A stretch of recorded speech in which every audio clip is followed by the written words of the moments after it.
This is Audiobook Studio. Book Summary. Why Nations Fail by Daron Acemoglu and James A. Robinson. Developed countries are wealthy because of inclusive economic institutions. The state creates incentives for people to invest and innovate through guaranteeing private property rights and enforcing contract law. The state enables investment and growth through providing education and infrastructure. The state is controlled by its citizens, rather than by the small elite. Crucially, there needs to be a democratic principle at work in which people in politics establish institutions and laws which work for the majority of people, rather than just working to benefit the rich. In contrast, the authors suggest the opposite: extractive economic institutions. Corrupt dictator and his followers stashing money into a Swiss bank account can generate growth in the short term, but in the long term result in poverty. They also suggest that there has been a vicious circle at work in many underdeveloped countries over the last 3 to 4 centuries. Extractive institutions were first established by a colonial power, typically built on already existing internal extractive institutions, which, on independence, became even more extractive under post-colonial rulers, which in turn lead to civil war as competing factions fought for control over the extractive institutions, which then led to a descent into chaos and failed states. The authors see little hope for such countries. This is exactly what happened in Zimbabwe. Lastly, developing countries such as the US and the UK have benefited from 3 to 4 centuries of a virtuous circle in which institutions have become gradually more inclusive, which has created increasing incentives for entrepreneurs and economic growth. Chapter 1. The common question for most people is the factors that make the country to prosper or fail. This book tells us that the geographical factors do not have significant influence on the wealth of the country, but the economic factors affect the country. Let's take an example of Nogales, Sonora, and Nogales, Arizona, where they have similar geography. If we look at the life of Sonora, it is a relatively poor contrast to Arizona. Most people do not have proper education, crimes occur very often, and rules and laws are out of control. You might ask why those two regions are totally different despite the fact they are on the same continent. The rationale behind this is that Nogales, Arizona is in the United States, where it is known as an advanced country. People in Arizona have access to economic institutions of the United States, where they have the opportunity to get education and wide-range occupations. Chapter 2. Africa is a relatively poor continent than others, as people die of hunger and diseases.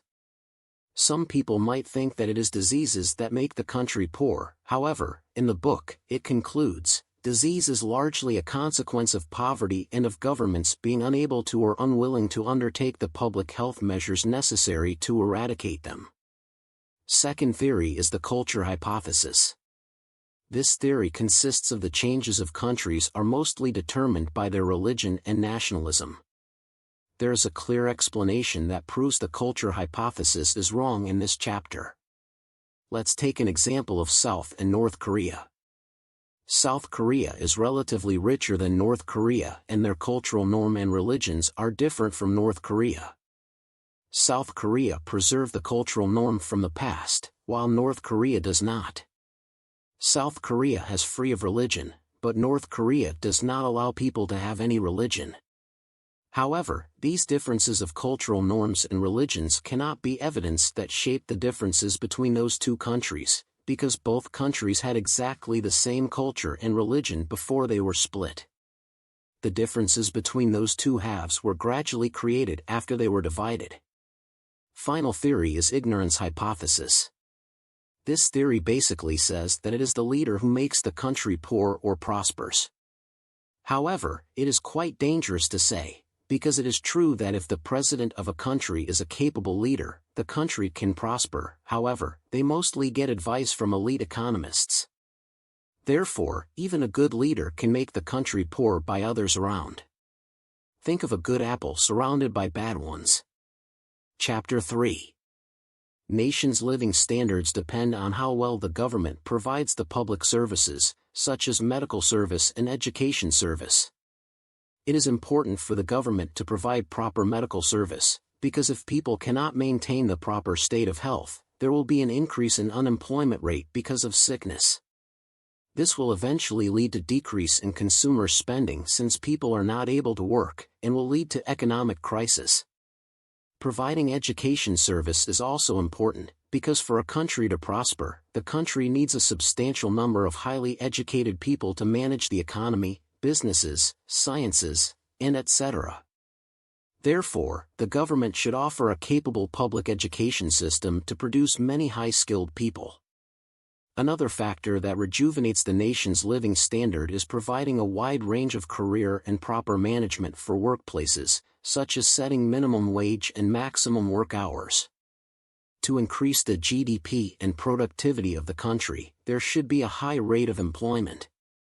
Therefore, the government is highly responsible to improve the country's prosperity.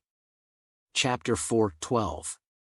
Countries differ in their economic success because of their different institutions, the rules influencing how the economy works and the incentives that motivate people. Crucial is a private property right, which needs to be backed by the state.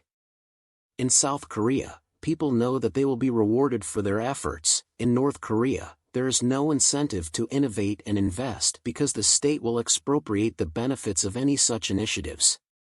In order to develop a society needs to have inclusive economic institutions, a state that guarantees prosperity for the masses. Such a state provides a degree of infrastructure that is necessary for economic growth, for example enforcing private property rights, contract rights for all, not just a minority, and providing education and physical infrastructure such as roads. Private enterprise uses and needs such institutions. What doesn't work for development are extractive institutions, where the state is used to extract wealth from one subset of the population to another, such as slave and colonial practices. Engines of prosperity. Education for the masses is crucial for innovation in an advanced technological world. This is what all developed nations have, and what many undeveloped nations lack. Education needs to be well financed and parents need to have the incentive to send their kids to school. Inclusive and extractive political institutions. A state needs to be inclusive for economic growth to occur, that is, it needs to both be chosen by its citizens and have a centralized control over legitimate violence. A state needs to be inclusive for economic growth to occur, that is, it needs to both be chosen by its citizens and have a centralized control over legitimate violence. Extractive political and economic institutions tend to support each other, which then means the masses don't support them. There is disincentive. The simple fact is that where technological change is the engine of economic growth, this means social change, and with change there are winners and losers. Thus existing elites may resist changes, they actually fear it, that make institutions more inclusive even if this means greater prosperity for all. Because it will mean less prosperity for them. The simple fact is that where technological change is the engine of economic growth, this means social change, and with change there are winners and losers. Thus existing elites may resist changes, they actually fear it, that make institutions more inclusive even if this means greater prosperity for all, because it will mean less prosperity for them. Growth can occur under extractive institutions, as in Russia and South Korea at first and China today, but this is unlikely to be sustained unless both economic and political institutions become inclusive. Chapter 12, The Vicious Circle. The authors paint the vicious circle as starting off with extractive institutions established by a colonial power, which builds on previous extractive institutions, which, on leaving, becomes even more extractive under corrupt post-colonial rulers, which in turn leads to civil war as competing factions fight for control over the extractive institutions, which then leads to a descent into chaos. This is best illustrated through the example of Sierra Leone. The entire West African nation of Sierra Leone became a British colony in 1896. The British identified important rulers and gave them a new title, Paramount Chief. In eastern Sierra Leone, for example, they encountered Suluku, a powerful warrior king, who was made Paramount Chief Suluku. there is continuity between colonial rule and the government, incumbent, both extracted wealth from the people.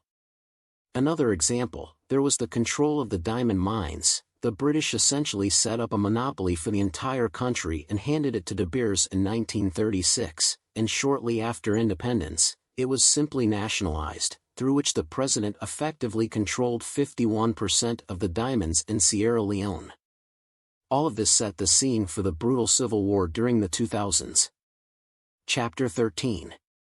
In the year 2000, Zimbabwe held a national lottery for everyone who had kept more than 5,000 Zimbabwean dollars in their bank account, following a period of hyperinflation. The fact that it was Robert Mugabe who won this lottery just goes to show the extent of his control over Zimbabwe's institutions and just how extractive those institutions had become. The roots of the political and economic institutions lie in the colonial period. Originally, apartheid institutions were established for white elite to extract wealth from the country, but when Zimbabwe gained its independence, these institutions were simply maintained by Mugabe. Eventually, because of lack of inclusivity, his support waned until by the year 2000 he had to find further resources to buy political support, so he expropriated the farms owned by white people, and when that wasn't enough he printed money, which led to massive hyperinflation. The authors now go on to outline 3 other countries which have suffered from different types of extractive institutions: Colombia, Argentina and Egypt, and then Uzbekistan. A country languishing under the absolutism of a single family and the cronies surrounding them, with an economy based on the forced labor of children. All of this has come to pass because Karimov, supreme leader, has established a regime where opposition is repressed and there is no free media or NGOs allowed. The solution is to transform the extractive institutions into inclusive ones. Chapter 14. This chapter looks at 3 case studies: Botswana, the South of America, and China, which all managed to move from, or negotiate their way around, in the case of Botswana, extractive to inclusive political institutions which encouraged economic development. Of particular interest to me is the case of Botswana, which today has the same level of development as some Eastern European countries, despite being as poor as most of the rest of sub-Saharan Africa in the 1960s, at which time there were less than 100 graduates in the entire country. What's especially interesting about Botswana is that in that particular region of Africa a broadly inclusive political system was in existence pre-colonialism, in the sense that any individual could rise up to become head of one of the various different chiefdoms in the region, and so chiefdom was not hereditary, it was meritocratic, and someone could only be chief with the will of the people. Thus the principle of ruling with the will of the people and on behalf of the people had been established for generations. Also significant is that, following colonialism and the discovery of diamonds, the Tswana chiefs passed a law that all diamond wealth was to be national property, rather than giving the rights to individuals or corporations, like neoliberals would claim should be done, and like what happened in Sierra Leone. The effect of this was masses of public money which was then used to pay for public services. Hence development followed. The irresistible charm of authoritarian growth?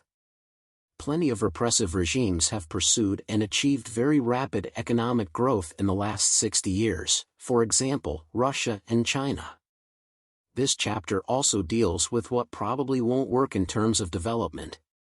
Firstly, any attempt at engineering policy changes such as those attempted by neoliberalization throughout the 1980s and 90s. Because if a country is politically corrupt, they just subvert the policy changes. Privatization happens, but the people winning the contracts are the brothers of the ministers, for example, nepotism, or the country says it implements a policy but they just carry on as normal. You can't engineer prosperity. People in developing countries are constrained by their institutions, and if these are extractive then any programs designed to engineer change will ultimately result in further extraction. This is true of foreign aid preferred by the West. Any aid money going into a country with extractive institutions will ultimately end up being extracted.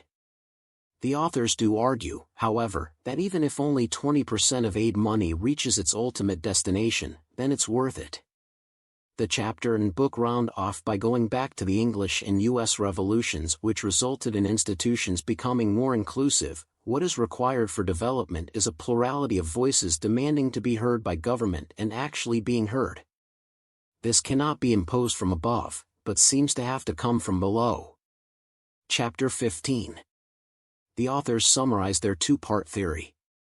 Distinction between extractive and inclusive institutions, the institutional component of their theory in mechanism for the emergence of inclusion in a world historically characterized by extraction.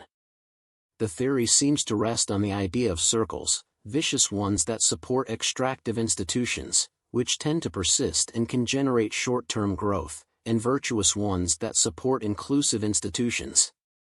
Key lessons from Why Nations Fail. 1. The more inclusive the institutions, the richer the country. 2. Democracy evolves because of the threat of revolutions. 3. Foreign aid is sometimes the opposite. The more inclusive the institutions, the richer the country. The central thesis of Acemoglu and Robinson's Why Nations Fail is that economic prosperity depends on the inclusiveness of the political and economic institutions of a country. In other words, the more people make political and economic decisions, the better off a country is supposed to be. Inclusive institutions flourish because they change. And they change because they allow people to freely choose their professions and the market to guide the country on a prosperous path through its invisible hand. Extractive regimes, in contrast, are more interested in keeping the status quo, since it is the status quo which allows them to remain in power. However, the status quo means no innovation or creative destruction, and this is the main reason why some nations have never, and may never, attain wealth. Conclusion. Prosperity and poverty among nations aren't preordained fates, stemming from culture or geography. Instead, the main reason why some countries do better than others is their institutional landscape. This is shaped over the course of history, often over many centuries. The nature of a nation's institutions, namely, whether they are inclusive or extractive, is what determines prosperity. These trends can be bucked by targeting troubled countries' institutions. It will take effort, but vicious cycles of poverty the world over can be reversed.